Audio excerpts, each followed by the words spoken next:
We live by books we've never read, and many of us die without ever opening our own.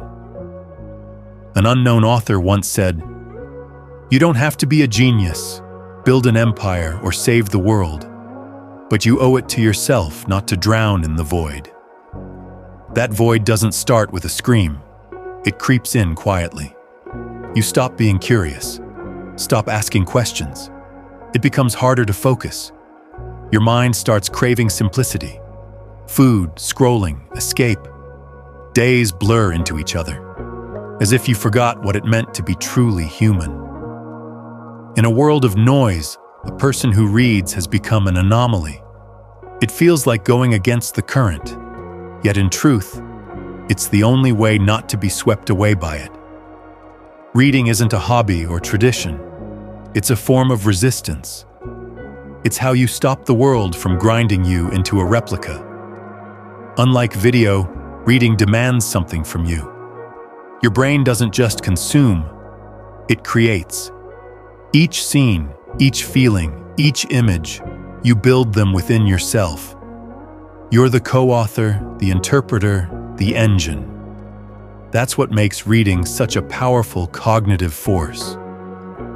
Professor Natalie Phillips from Stanford, using fMRI scans, discovered that deep reading activates more than just language centers. It fires up regions responsible for focus, empathy, and even sensory motor responses. When you read about someone climbing a mountain, your brain simulates it as if you were climbing. That's not magic. It's neuroscience. Reading doesn't just enrich your mind, it lengthens your life. A 12-year Yale study of 3,600 people found that those who read books for just 30 minutes a day lived 2 years longer than those who didn't. Not newspapers, not blogs, not social media, books. Why? Because books slow down your thinking. They teach patience, depth, and connection. The opposite of how most of us live. Fast, fragmented, impulsive. Did you know the American Psychological Association includes bibliotherapy in its clinical guidelines? Novels are used to help people with anxiety, depression, and trauma. Reading doesn't just distract. It helps you process, reflect, and feel less alone. You discover words for things you couldn't explain. It's like someone understood you decades before you were born. What happens to the brain without reading? Cognitive decline, loss of focus, shallow thinking.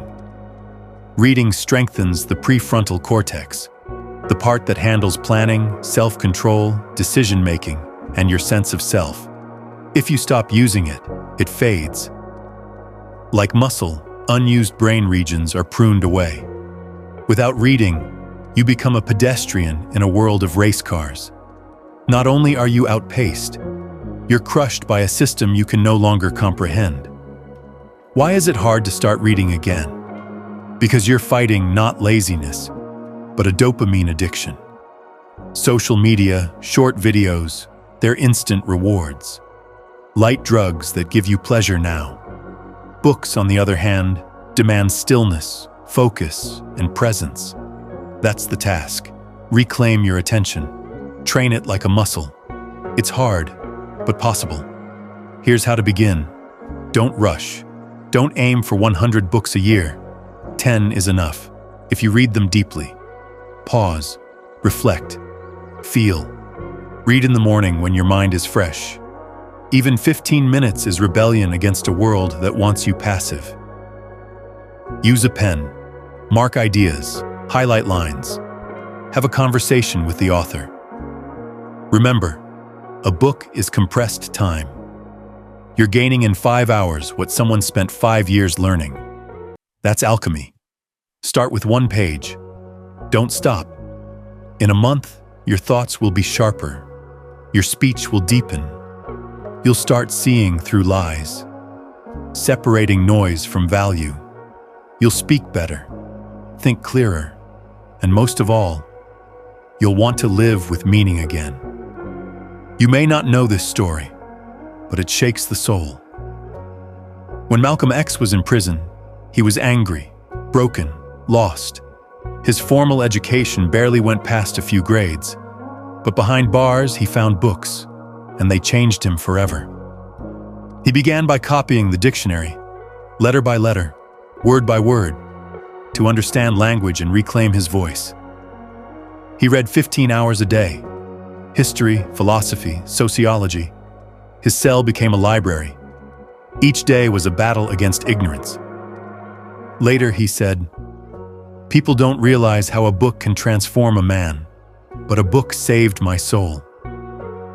From street hustler to one of the most powerful voices for civil rights, his mind became his freedom, and it all began with a single page. So what can you take from this? Want to think deeper? Read. Want to live longer? Read. Want to preserve your mind? Read. Want to finally understand who you are? Read. Nothing will change you like one good book. You always have a choice. No one's forcing you.